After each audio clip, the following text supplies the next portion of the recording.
Someone has their fully paid off 4-bedroom house in Minnow Lake, and now they want a condo. Do they sell first?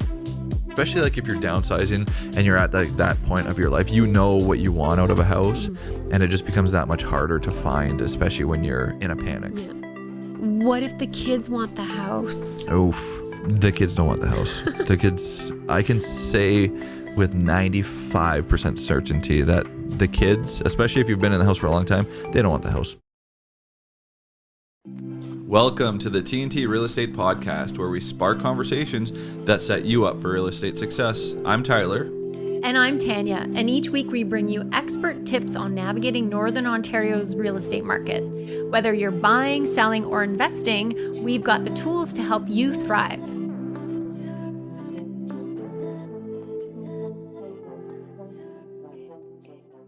Welcome back to the TNT Real Estate Podcast.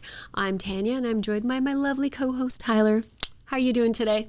Good, cold, but it's getting warmer. I mean, we're starting to see, that we're starting to see the market warm up. Mm-hmm. We're starting to see the regular environment warm up. Not really, not yet. Soon. I think I heard birds chirping the other day, though, so I feel like spring is on the horizon. Right.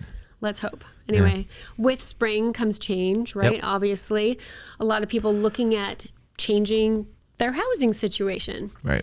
A lot of people looking at downsizing. Mm-hmm. So today we're going to be talking about all the freedom you can get with downsizing your space, downsizing your home. Right. And I think, it's an important conversation because it goes, I feel like at a certain, there's different downsizing, right? There's like the early downsizing where it's just like, okay, you might be, an empty nester, but still, in the workplace and in the workforce, and you want to start traveling and doing more and taking vacations. So it's like more of like a lifestyle downsize. But then there's like I'm really old and I need to downsize. That sounds like me. No, not me. Not ever. Not yet. Not yet. But yeah, it is like you mentioned, it's a lifestyle thing. And I find often our downsizers tend to be a little bit more emotional about the process, For sure. Not only is it sometimes that family home where your kids have grown up and that type of thing. And it could be acknowledging that the home doesn't suit your needs or that you can't function in this home anymore, right, and you need something that's a little bit more accessible or just smaller so that you can be living a better lifestyle. So it can be emotional to sort of let go, I find, but it can be very freeing, right, and energizing. I've had, I've dealt with both over the years, and I find it such a cool process when I help like early 50-year-olds downsize. They're still working. They still have like 3 or 4 more years to work. They've like did all the things that they needed to do, leading up, and they want to retire early. But they're like, you know what? We don't need this 3,000 or 4,000 square foot house anymore. Let's get an apartment or a condo. Like that is like really fun for me. I do also enjoy helping, families and the elderly decide, but it does become more of an emotional process when you have to take that family member out of the house and it's not their choice. When it's their choice, and I like every time I sit down with them, I did this last week. I sat down with she's actually 92 and she's fantastic, still in really great shape. And, she's like, she made it kind of the decision to, go into a retirement home and have like the meals ready for her, and her friends they all live with her. Oh, good. And so she was loving it. She loved it. And it makes it much like such an easier process on the family as well. But I think there's different distinctions of downsizing.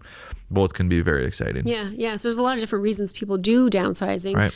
And I think this kind of goes into the conversation we had with our last time with upsizing is, how does the sequence work? Do we buy first or do we sell first? Right. How do we, and a lot of downsizing, talking about apartments, certainly there's not going to be a purchase there, but often people are downsizing into another smaller home or a home that's just more accessible. Right. So let's say, Tyler, I've got a scenario for you. Someone has their fully paid off 4-bedroom house in Minnow Lake, and now they want a condo. Do they sell first? No. They buy first. They buy first because you have so many more tools, especially when your house is paid off. If you needed to for whatever reason, and like okay, Okay, let's back up Let's here. say they're the same price, right? It's not a downsize in value. Right. It's just downsizing The space. size. So Okay. let's say they're selling their home in Minnow Lake and they're moving to a condo like on Montrose or a condo Yeah. on Algonquin.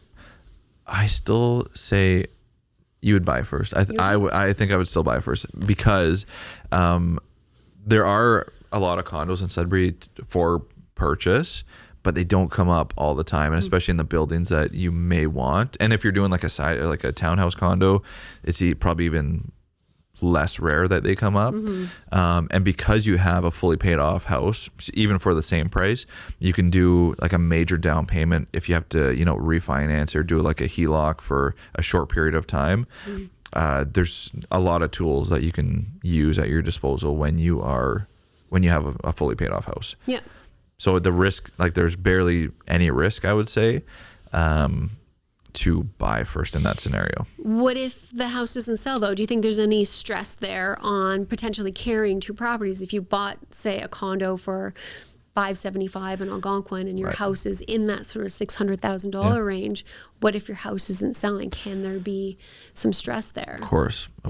But I mean, as long as these are conversations that you need to have in advance, but as long as you're fully aware of the risks, I think it's just, especially like if you're downsizing and you're at that point of your life, you know what you want out of a house, and it just becomes that much harder to find, especially when you're in a panic. Yeah.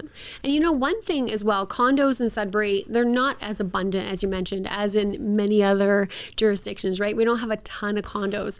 I think first it's determining what style of condo you want to live in. Do you want to be in an apartment style, townhouse style, what area of town, and what is your tolerance for condo fees? Right. That's one of the things that can be a lot more expensive than people think about. Some of the condo fees on Regent Street are $800 a month or so. Right. I think the Bellago's getting up there in price as well.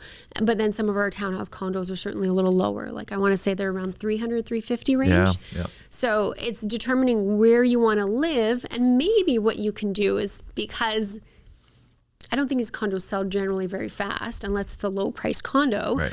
What you could do is a conditional offer on the sale of your house and just be ready. Now, do you have a different opinion for me, or do you have the same opinion that you should buy first? Well, I think it really depends on your scenario, right? Your house is fully paid off. Let's say it's worth $600,000. Yes, you probably could just get a HELOC and buy that other property. Right.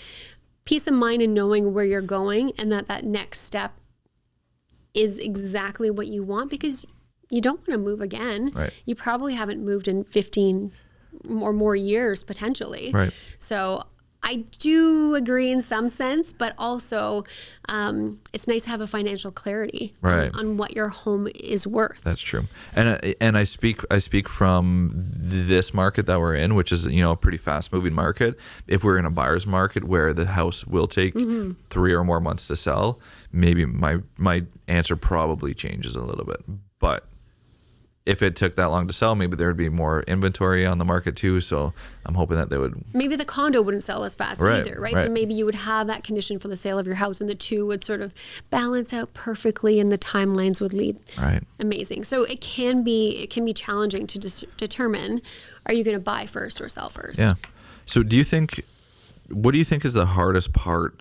Let's talk about like the more elderly generation downsizing. What do you think is the hardest part about that downsizing? Yeah, so it's funny. I find conversations between, especially if there's like a couple, usually the conversation revolves around finances. Right. Can we do this? The condo fees are too high. I love shoveling my driveway.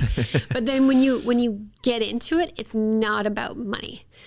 It's usually about emotions. Right. So it's not about the math. They usually have the conversation usually is about math on the surface, but in the end, it's about the emotional factor of your lifestyle changing, you're doing something different, you're deciding that this home no longer serves you. Right. So it's an emotional process. Absolutely. Yeah, I totally get that. Yeah. Okay. So let's take a step back. Let's go back to, let's say somebody wants to buy first. What do you think are the pros of actually doing the buy first? It's knowing where you're going, securing that next home that fits your lifestyle, and not really having to move again, right? Like we talked about, you don't move very often, right? So you don't want to downsize and then have to move again. Right. Yeah. Yeah. But really there's a lot of cons as well, right? Cons could be carrying the two properties. That can be financially difficult for some people. And then there's a bit of a risk too, right? If the property takes longer to sell, then you're carrying those two properties a little bit longer. Yeah. And So I mean, sorry, go ahead. No, I was just going to say, like, if you're considering buying first, you obviously need to have the conversation with the mortgage broker and understand like the bridge financing and the timelines and all of the things. Especially, I mean, I feel like a lot of downsizers, I would say chances are they've been in the house longer as well, like over 15, 20 years. So I would say like they might be out of the game a little bit. So just like renewing that education piece, working with obviously a professional realtor, professional mortgage broker, and a lawyer. And I think you have your kind of bases covered on that. It can be a challenge, right? We talked about a lot of people having their homes paid off and then downsizing, to then tell them, let's go talk to a mortgage advisor when they say, my house is paid for, not really wanting to do that. It may just give them a bit more clarity in terms of the options available to buy first and then sell after. Right. Sounds good. And then the emotional reality of all this is like another conversation that, is very difficult as, a realtor that's trying to guide them on selling a property.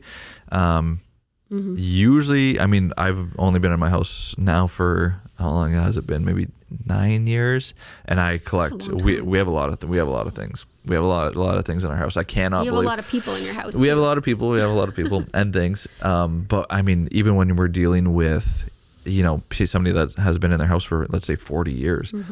The amount of stuff is like it's a lot usually. So what would you say to those that, build in emotion, have a lot of things? What's the tips and tricks? I think first and foremost, you have to get started early on the things, right? The material things that don't serve you anymore. Right. Maybe have some family members come in and help you of those things, right? Maybe watch a couple Marie Kondo episodes and determine what is the value to you, right? Downsize your belongings before you're downsizing in square footage, right? So I think it's important for the emotional process to start that really, really early.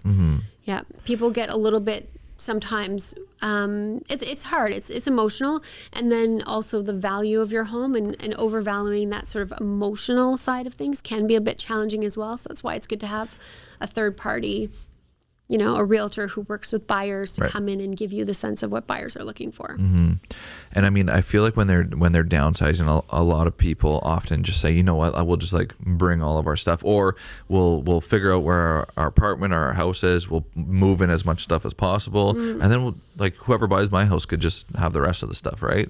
And obviously it doesn't necessarily work like that. And I mean, like, it sometimes works when it's like, a move up buyer that doesn't have 3 rec rooms worth of furniture. But oftentimes, I'm sorry, nobody wants your furniture. Yeah, fair. Don't leave your furniture behind. Yeah, so it's that's a conversation that we have obviously on a daily basis. But one of the tools as well as we can do is let's say you've bought first, or you have an indication of where you're going and the size of that property. Maybe it's one of those 2-bedroom, 2-bathroom, slab on grade entry bungalows. Let's look at the floor plan. Let's look at how many closets you have. You have 5 here. Now you're going down to 2. You have a basement for your Christmas stuff.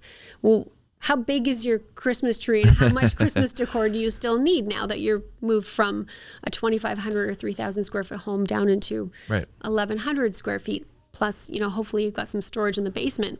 That's why it's good to, work with your realtor, your family, and look at that footprint of that new place you're moving to, and how many closets can you fill? How much stuff do you need to get rid of? Right.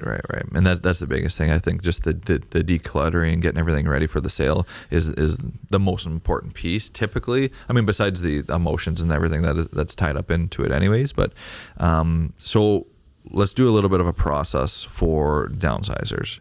And it's typically the same process that we would go through with most, either like an upsize or a downsize, but obviously the decluttering early. And I mean, we as realtors can call it, maybe I should add that first, meet with your professionals first.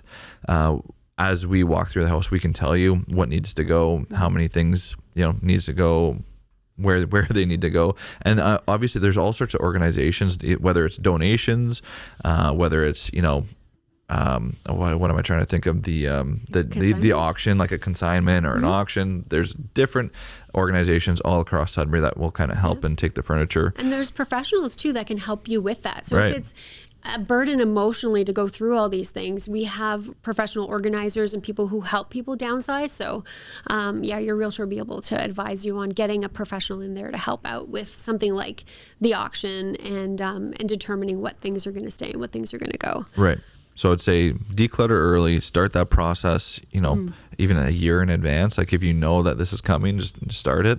Next would be to evaluate. So you need to know, how much of a nest egg you have when you do sell your house, whether you're going into an apartment or a condo or a smaller house.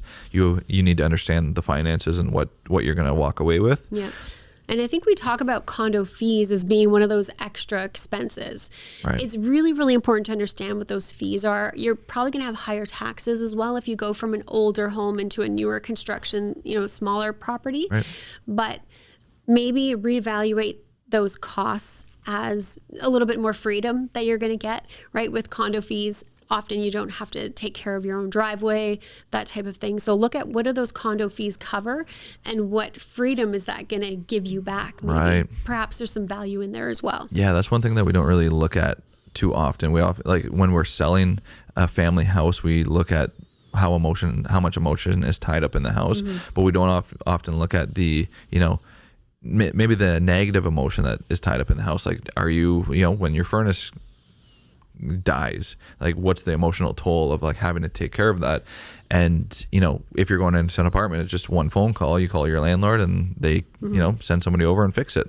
So it can free up a lot of time and negative energy as well. Yeah. And your professionals are there to help make sure everything aligns properly for you. Timing can be one of the big things as well. That can be tricky, dealing with moving and buying and selling or moving into an apartment. So I think making sure those dates and everything align well. What are your thoughts on renting the property back? Let's say you've sold you're selling your house. Yep. Asking to rent it back with the time then to buy another property. Have you ever done that? I haven't.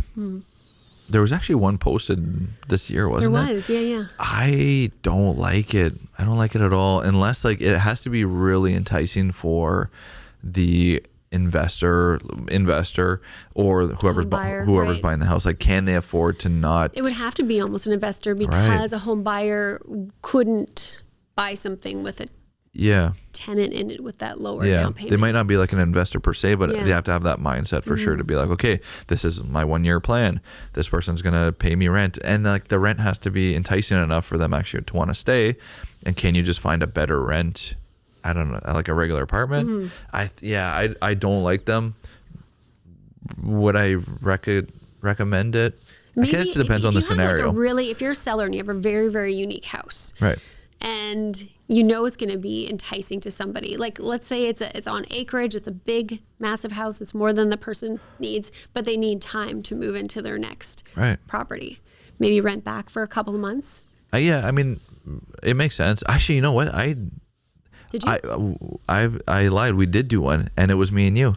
What? Yeah. Remember the house on Wembley?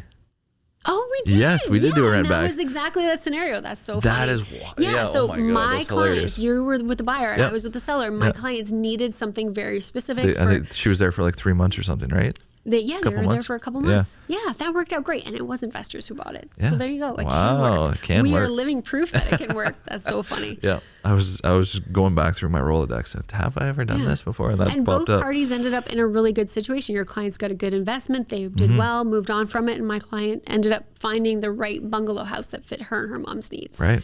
Yeah. That's cool. Fantastic. I like it. Okay, so let's do a little bit of a lightning round here. Should I renovate before downsizing? No. Presentation, paint, declutter, don't renovate. Yeah, I agree. Okay. What if I regret selling? If you regret selling, just check your bank account. After it closes, you see a fat check hit your bank account, then you won't regret it anymore. Oh, I got a good one. Okay, I'm going to do 2 in a row. Okay. What if the kids want the house? Oof. The kids don't want the house. The kids, I can say with 95% certainty that the kids, especially if you've been in the house for a long time, they don't want the house. They don't want the house. Maybe they want the bank account. Maybe, yeah, fair. Yeah, sell the house, live your lives, and then the kids will, if they want the house, they can buy the house. They can buy the house, fair market value, right. or get a discount, Right. some family and friends discount. Yeah, so I think obviously this conversation, especially with the downsizers, can be an extremely, it can give you your freedom back. It could take all the negative emotions out of home ownership. But do you have any other, tips and tricks with last, one-liners on like how to move forward and it be extremely professional and beneficial? I think downsizing is about freedom. It's not about losing that house, losing your lifestyle. It's about freedom, gaining freedom. Yep. Downsizing should reduce stress and not add to it, I think is the most important kind of takeaway from this.